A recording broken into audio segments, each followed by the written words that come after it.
Aula 14 Administração Resumo, Gestão de Pessoas. A gestão de pessoas é o conjunto de práticas, políticas e estratégias que regulam a relação entre as pessoas e as organizações. Toda organização depende das pessoas para funcionar e atingir seus objetivos, enquanto as pessoas dependem da organização para sobreviver e alcançar seus próprios propósitos. Há uma relação de interdependência. Segundo Chavenato, as pessoas são o diferencial competitivo e a base do sucesso das organizações, pois representam o capital humano e intelectual que impulsiona o desempenho. Gestão de pessoas é a função que constrói talentos e busca conciliar as expectativas entre empresa e empregados. Gil define como conjunto de políticas e práticas que orientam o comportamento humano no trabalho e promovem cooperação entre os indivíduos para o alcance dos objetivos organizacionais e pessoais. Em outras palavras, é o processo de planejar, organizar, dirigir e controlar o pessoal da empresa, promovendo o desempenho eficiente e o bem-estar individual. Evolução histórica da gestão de pessoas. Segundo Gil, a evolução da gestão de pessoas acompanha a própria história da administração. A primeira fase é a administração científica, iniciada por Taylor, cujo foco era o trabalho e a produtividade. O trabalhador era visto como peça da engrenagem. O objetivo era eliminar desperdícios e buscar a melhor forma de realizar cada tarefa. Em seguida surge a administração clássica de Fayol, que enfatiza a estrutura e a divisão do trabalho. A eficiência seria alcançada pela especialização, disciplina e centralização das decisões. Na terceira fase aparece a escola das relações humanas com foco nos aspectos psicológicos e sociais do trabalho. A motivação, a liderança e a comunicação tornam-se elementos centrais. Depois, o movimento das relações industriais introduz o papel dos sindicatos e a preocupação com as condições de trabalho. Nos anos 1960, surge a administração de recursos humanos, marcada pelo reconhecimento do valor dos trabalhadores e pela adoção de métodos científicos e sistêmicos. A partir dos anos 1990, emerge a gestão de pessoas, reconhecendo o ser humano como colaborador e não apenas recurso. Finalmente, a gestão estratégica de pessoas integra o planejamento de pessoas à estratégia organizacional, tratando os funcionários como parceiros e fonte de vantagem competitiva. As três eras segundo Chavenato. Chavenato divide a evolução em três grandes períodos. Na era da humanos com atividades de recrutamento, seleção, treinamento e remuneração. A era da informação, AP. Fase segundo Dutra, Fischer e Tozer.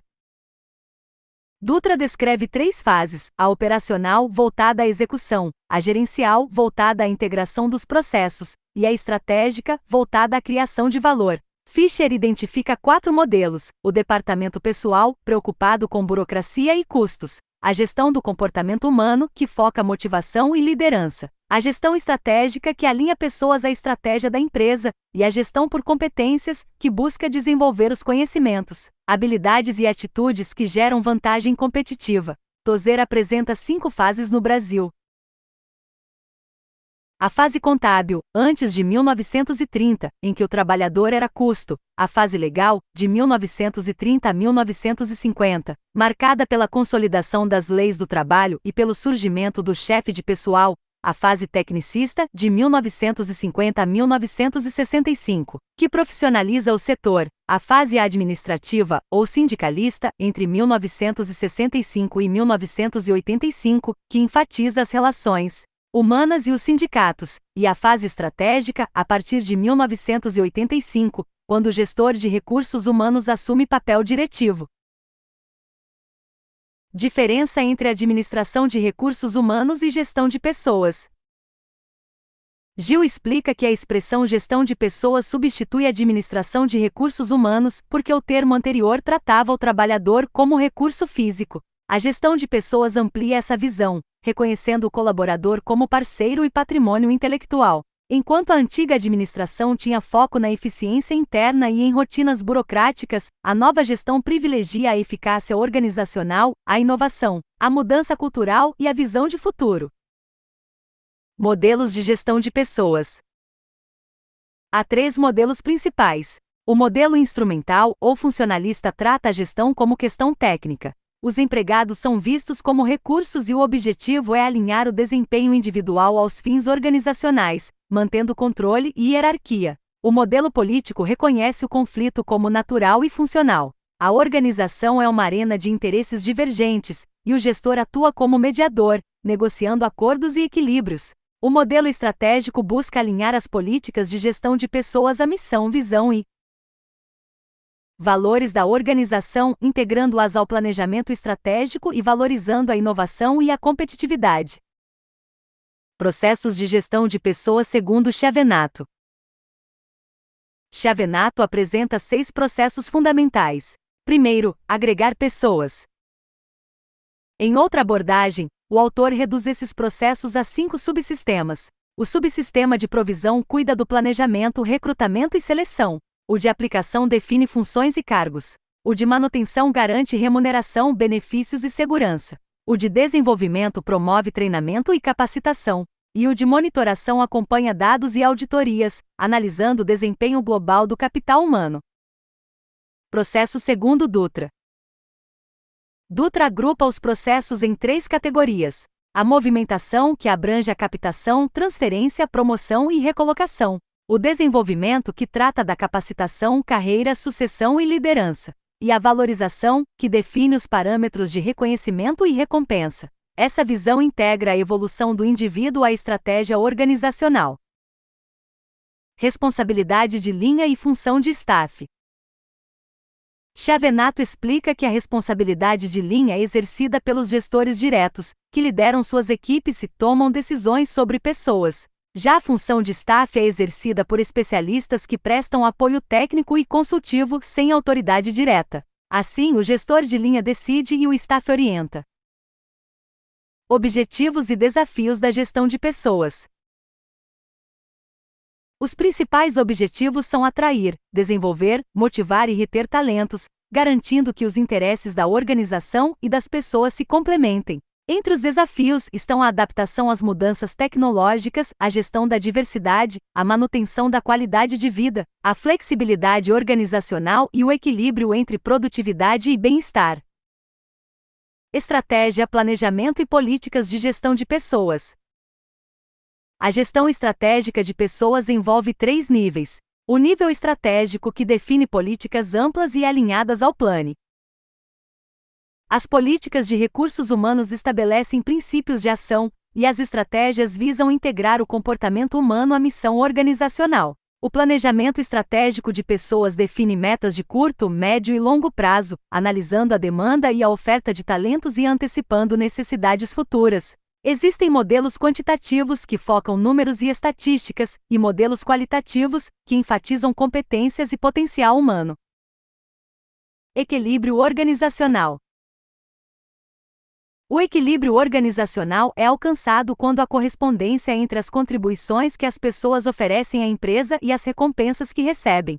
Se o colaborador sente que há justiça e reconhecimento, mantém-se motivado e comprometido. Os participantes da organização, incluindo empregados, acionistas, clientes e comunidade, precisam perceber benefícios mútuos para que o sistema se mantenha estável. Gestão de pessoas no setor público. No setor público, a gestão de pessoas enfrenta peculiaridades. A forte influência das normas legais e do princípio da impessoalidade, o que restringe a flexibilidade gerencial. Entretanto, a moderna gestão pública busca incorporar práticas da iniciativa privada, como a gestão por competências, o desenvolvimento de lideranças e a avaliação de desempenho. A gestão estratégica de pessoas no serviço público deve alinhar a motivação individual ao interesse coletivo, estimulando a inovação e a eficiência. Entre as tendências estão a digitalização dos processos, a profissionalização das carreiras e a valorização do servidor público como agente de transformação social. Auditoria de recursos humanos. A auditoria de recursos humanos é o processo de avaliação sistemática das políticas e práticas de pessoal. Seus objetivos são verificar a conformidade legal, medir a eficiência dos programas de recrutamento, treinamento e remuneração e identificar oportunidades de melhoria. Os principais indicadores utilizados são rotatividade, absenteísmo, produtividade e custos trabalhistas. As fontes incluem entrevistas, relatórios, registros e pesquisas de clima. Os benefícios são a melhoria dos processos, o aumento da transparência e o fortalecimento da confiança interna. Conclusão: a gestão de pessoas evoluiu de uma função operacional para um papel estratégico essencial. Hoje não basta administrar recursos humanos, é necessário gerir talentos, desenvolver competências e alinhar pessoas aos objetivos organizacionais. A prova dos concursos tende a cobrar a distinção entre fases históricas, modelos, processos de chavenato e conceitos como motivação, liderança e auditoria. O candidato deve compreender que a área de gestão de pessoas é, ao mesmo tempo, técnica e humana, combinando eficiência e sensibilidade para alcançar o equilíbrio organizacional e o sucesso das instituições públicas e privadas. Resumo das questões comentadas, aula 14. Questão 1, Sebrasp CNPq 2024 tema: Processos de gestão de pessoas. A questão afirma. Questão 2, Sebrasp, Câmara de Maceió 2024 tema: Conceito de gestão de pessoas. Afirmava que a gestão de pessoas exige conciliar os objetivos dos colaboradores e da organização. Comentário: correta. Gestão de pessoas consiste em políticas e práticas que alinham expectativas e comportamentos para gerar colaboração eficaz, vantagem competitiva e alcance simultâneo de metas pessoais e organizacionais. Gabarito: correta. Questão 3, Sebrasp, Câmara de Maceió 2024 tema: Responsabilidade de linha e função de staff. A questão descrevia a gestão de pessoas como processo com dupla finalidade, uma de linha e outra de staff. Comentário: correta. A responsabilidade de linha cabe aos gestores diretos, que decidem e executam ações sobre suas equipes. A função de staff corresponde ao setor de RH, que presta assessoria técnica e mantém consistência nas políticas. Gabarito. Questões seguintes, até cerca da 49, as demais questões seguem o mesmo padrão de análise: enunciado, explicação e gabarito. Entre os principais tópicos abordados estão: evolução histórica da GP, questões que pedem a ordem das fases ou a relação entre modelos, departamento pessoal, recursos humanos e gestão de pessoas. Modelos de GP segundo Chavenato, Fischer e Dutra, cobram a correspondência entre eras, funções e características. Diferença entre a RH e GP. Perguntas que exigem reconhecer que a gestão de pessoas é estratégica, participativa e voltada ao futuro, enquanto a administração de RH é burocrática e voltada à eficiência interna. Processos de Chavenato. Várias questões testam a ordem e o conteúdo dos 6 processos: agregar, aplicar, recompensar, desenvolver, manter e monitorar pessoas. Planejamento de RH. Questão 48 afirma que o planejamento deve basear-se apenas no contexto interno. O comentário explica que é errado, pois deve considerar contexto interno e externo. Gestão moderna e mudança cultural. Questão 49 destaca que a gestão de pessoas atual é voltada à inovação, à eficácia e ao futuro, o que é correto, marcando a diferença em relação à RH tradicional. Síntese geral do gabarito. A maior parte das questões gira em torno da interpretação correta dos conceitos de Chavenato, Gil e Dutra. Os pontos-chave são: manter pessoas está ligado à cultura, clima e qualidade de vida. 2. Gestão de pessoas concilia interesses e promove vantagem competitiva. 3. Gestores de linha são responsáveis diretos. RH atua como staff. 4. A gestão de pessoas moderna é estratégica, inovadora e orientada ao futuro. 5. O planejamento de RH considera fatores internos e externos.